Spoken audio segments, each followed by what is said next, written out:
Hello friends. Shashi Agarwal channel के अंदर मैं डॉक्टर शशि अग्रवाल आप सबका स्वागत करती हूँ।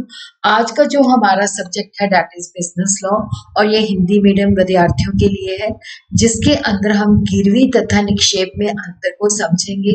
Difference between pledge and bailment. Pledge को गिरवी कहते हैं, बेलमेंट को निक्षेप कहते हैं। तो सबसे पहले हम देखते हैं कि जो अंतर है वो है उद्देश्य।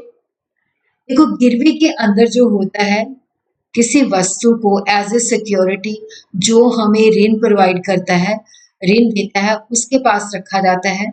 और गिरवी हम इसलिए करते हैं, यहाँ पे होता है कि ऋण का भुगतान किया जाएगा, उसके एवज में आपको सिक्योरिटी दी गई है या वचन के निष्पादन की जमानत के रूप में दी जाती है।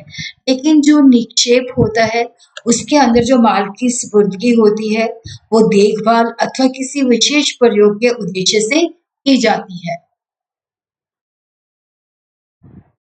दूसरा डिफरेंस है प्रयोग का अधिकार। देखो, गिरवी में जब हम वस्तुओं को गिरवी के तौर पे जिसने हमें पैसा उधार दिया है उसके पास गिरवी रख के आते हैं, तो उसको माल के प्रयोग का अधिकार नहीं होता। लेकिन जो बेलमेंट होती है, इसके अंदर जो बेली जिसको हम निक्षेप ग्रहिता कहते हैं, उसके माल के प्रयोग के संबंध में कोई प्रतिबंध नहीं होता। उसी तरह विक्रय का अधिकार।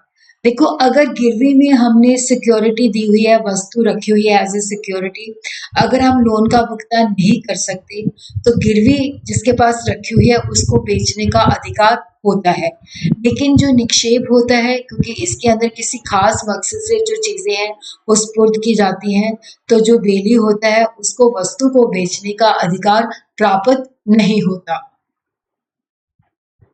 और उसी तरह देखो, जो गिरवी है, क्योंकि यहाँ पे हम चीजें गिरवी क्यों रखते हैं, क्योंकि जिस व्यक्ति ने हमें लोन दिया है, ऋण दिया है, उसके इवज में हम उस वस्तु को उसके पास गिरवी रखते हैं।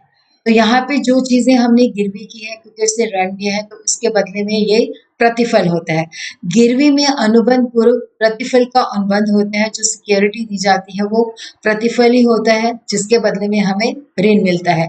लेकिन जो बेलमेंट होती है, निक्षेप होता है, इसके अंदर प्रतिफल हो भी सकता है और प्रतिफल नहीं भी हो सकता। तो इसके अंदर जो प्रतिफल है उसका होना अनिवार्य नहीं होता, जरूरी नहीं होता।